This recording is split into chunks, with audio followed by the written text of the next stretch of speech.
Now that you have a taste of what our Just Like Daddy stories are, let me introduce our keynote speaker for this inaugural program. Our guest speaker is General Larry O. Spencer, United States Air Force retired. General Spencer spent more than 40 years in the Air Force, beginning his career in the enlisted ranks and rising to become a 4-star general. General Spencer's last assignment was the Vice Chief of Staff of the Air Force.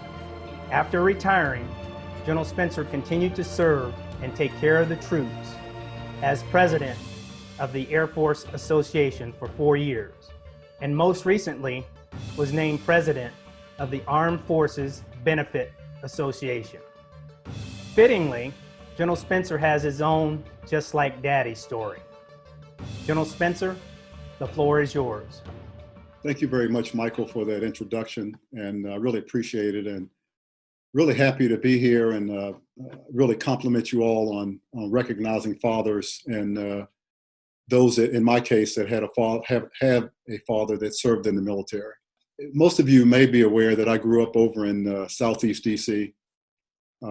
As a kid, it was interesting to me to watch my father wake up every day and going to work in uniform. He was an enlisted man, and there was no one else on my block that had a father in the military.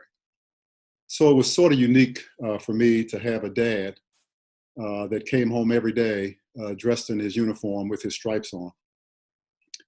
The other unique thing about my father was he wore a hook in place of his left hand because he had his left hand amputated during the Korean War, and for which he received the Purple Heart. One of the things that was interesting about growing up on my block, a couple of things. One is, it was, kids can be cruel, I understand that, but I remember kids teasing me about my father and his hook, because back then they didn't have the sophisticated prosthetics that they have now. And so his hook was fairly pronounced. I mean, there was no way of hiding it. Everyone could see it. And they teased him and teased me about that. And then that was pretty tough to take. But the other thing I found interesting was he never really talked about it much. He came from a generation where you didn't talk about your military service. You certainly didn't talk about anything like post-traumatic stress, which is talked about rightfully so now. But back when he was in the military, you just sucked it up, and you didn't say anything about it. And I'll talk a little bit more about that in a second. But I went through most of my life not knowing exactly how my father lost his left hand. And I was based on his example, which he was very patriotic, always talking about serving our country. Based on his example, I enlisted in the Air Force, later got my degree, and at the 8-year period in my enlisted service, I got my commission.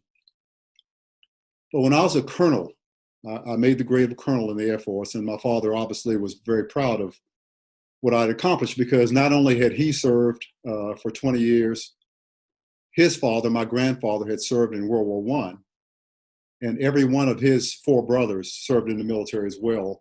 2 of them served for a career. So when I was a colonel, I was in his house. He was about to ride with me over to the pin-on ceremony. And I hope you can see this. He handed me this book. It's called Firefight at Yichon. And it was by Lieutenant Colonel Charles Bussey, who was his company commander in the Korean War, who had written a book about how a lot of the African-American soldiers in the Korean War did not receive the credit and the notoriety and the recognition that they should have received, because the military had just recently been integrated and they just did not recognize Black soldiers for medals and other things as they should have. And when I read that book, I was shocked to find out sort of a lifelong secret as to what actually happened to my father. As it turns out, my father was an expert marksman and designated as so in the Army. He was also a heavy equipment operator, and so he drove a bulldozer, and they cleared roads. And unfortunately, he told me that he actually had to dig mass graves. That was his life, just driving that motorcycle. It was called the D7 bulldozer. And the book, Firefight at Yichon, talks about how my father and another soldier were ordered to drive the bulldozer to a new town, Yichon, which was about 100 miles away. Now, generally, they would have put the bulldozer on what they called a flatbed truck, but the flatbed truck was broken, so they had to literally drive this bulldozer, and the term they used in the book was walking the bulldozer because it moved so slowly. And so my father and his friend, a fellow soldier, were chosen based on their record of performance to conduct that rather dangerous mission in Korea, because the rest of his company, they went on their way, and they were alone essentially. Well, while driving the bulldozer at night, they came under fire, and as you can imagine, as my father was on top of the bulldozer and he turned himself away to try to evade the fire, he fell off of the bulldozer. He fell onto the tracks, and instinctively, as the bulldozer continued to move, he pulled himself off the tracks, and his left hand was caught and mauled inside of the gears of the bulldozer track. So he lay there on the ground. It was in the wintertime. It was really cold. His fellow soldier stopped the bulldozer. But unfortunately, my father's hand was in such bad shape that he fell into a coma. And, those of you that have been in the military more recently, you know that our combat search and rescue capability today is far superior than it was in those days. Now, if you're injured on the battlefield, it's a matter of hours, really, before they can not only get you off the battlefield, but get you into a major hospital. And a matter of, and sometimes less than 24 hours, they can actually have you back in the States. But that wasn't the case during the Korean War. So he literally laid on the battlefield for some time. He was in a coma. They put him on what they called back then an iron lung, which is essentially a ventilator machine, but it was obviously a lot more crude than we have today. They got him off the battlefield, put him on a ship, and shipped him to Japan, where he went on a British ship off the coast of Japan and had his left hand amputated. They then sent him back to Walter Reed Army Hospital for recovery, which is where I was ironically later born. And he recovered there. Now, today, for someone to lose a limb and remain in the military is not all that unusual. But back then it was. I mean, if you had an injury to that extent, they just discharged you and you went on about your business. And he didn't want to go back to the tobacco farm he grew up on. So he petitioned his commander and his first sergeant to remain in the Army, and they initially denied it, but he made a proposal to them that if he could continue to be an expert marksman, if he could qualify to be an expert marksman, even with one good hand and a hook on his left hand, that they would allow him to remain in the Army.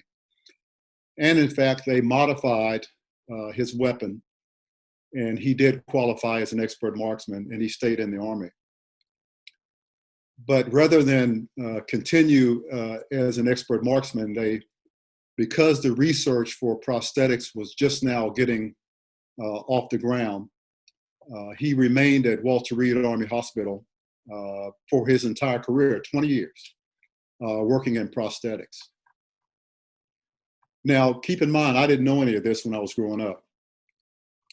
But when my father, I used to visit him, there was an annex to Walter Reed. It was called Forest Glen. I think it's still there. And my father worked at Forest Glen in a laboratory that worked on prosthetics. And he also didn't tell me, I had to find this out later, that the reason that Forest Glen existed was because back then, when the black soldiers returned to Walter Reed for recovery, they could get their medical care in the hospital, but the black soldiers were not allowed to remain overnight at Walter Reed. So the black soldiers would get their care during the day, and they had to go over to the Forest Glen Annex to live, essentially, to eat, to sleep, etc. Now, let me back up a second when I talked about PTSD, because one of the tougher things I had to discuss with my father was when he turned 80 years old, I was visiting him, and I was, at this point, a two-star in the Air Force. He told me that he had just come from a support group that was helping him deal with the mental anguish he suffered from the Korean War. And I asked him about that because I said, my God, I mean, you know, I didn't realize you had any problems. And growing up, we noticed little things like, you know, during the 4th of July, for example, when fireworks went off, that was bothersome to him. But otherwise, we didn't really notice much in the way of any, you know, any remnants of anything he might have suffered in the war.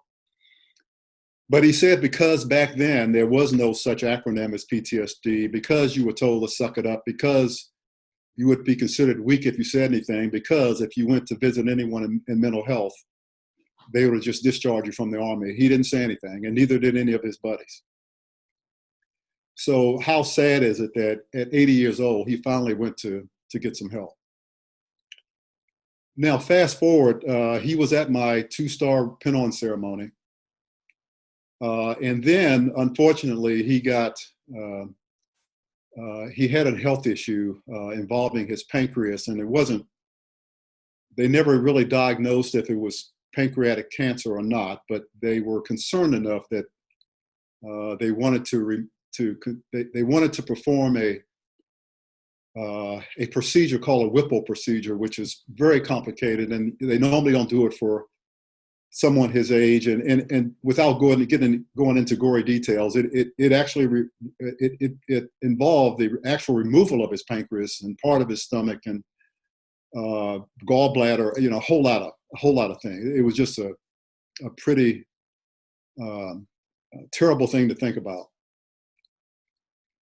And I remember talking to him just as he went in to surgery, and you know, he was a lot stronger and more practical than I am.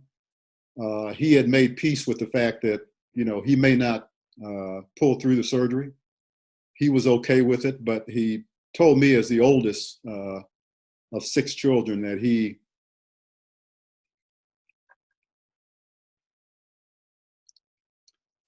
told me, as the oldest of 6 children, he was depending on me to carry on the family, to be the one that kept everybody together. And he said because of that, and because he was so proud of what I had accomplished, that he felt he was good. If he did not make it through the surgery, he was happy, and he had a smile on his face as they wheeled him into surgery. To make a long story short, they did the surgery. It was tough for him. He stayed in the ICU for an unusual amount of time, and he never came home from that surgery. He bounced up and down with different episodes. I got called. I was working in the Pentagon at the time. You know, I've got called several times. You need to get over here. Your father's not doing well. He's not going to make it. I'd get over. He would bounce back, and we thought he was going to be okay. And he just never was able to recover.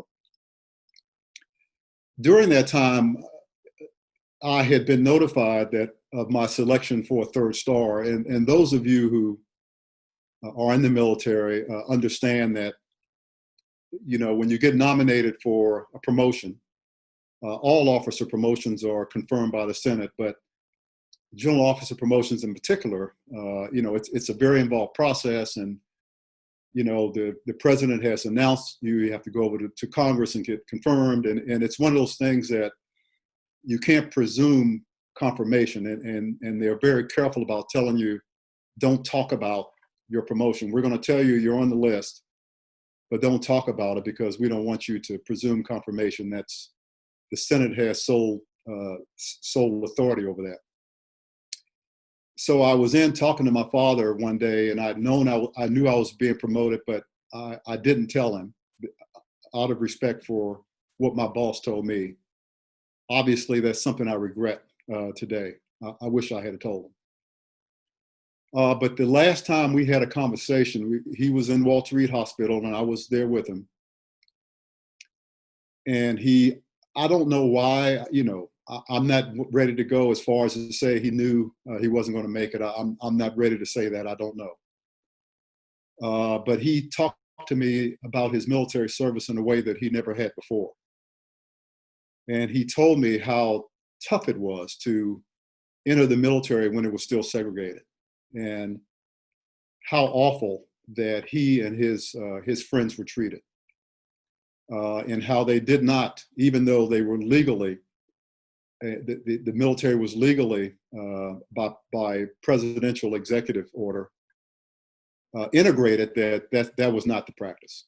And so it was really tough for he and his friends. And they a lot of harassment. Most of them, the only jobs they could get was as cooks and things of that nature. He was actually fortunate to be a heavy equipment operator. And he told me how tough things had been, and he said, he was glad that I was doing so well, and that he was, no one in his family had ever been an officer in the military, much less a general officer, and he was beside himself. And so it was tough for me to hear how difficult he had it, and I really wanted to tell him, Dad, just so you know, I got another promotion, but I didn't. And again, that's something if I could go back, I would do that, not because of me, but because I know how it would make him feel. I have no idea what his reaction would be if he was alive to see me pin on the 4th star. When I think about Father's Day, obviously, that's what I think about. My father dedicated most of his life to the military, to the U.S. Army. He loved the Army despite the hardships he had to endure when he came in. Keep in mind, I came of age during the Vietnam War, and it was anti-establishment, anti-military, all of that. And none of my friends wanted anything to do with the military. But he kept telling me, that for a guy that grew up on a tobacco farm, coming in the Army was the best thing he could have done. I mean, he got to learn things he never would have learned. He got to meet people he never would have met, and he got to serve his country. And that was important to him.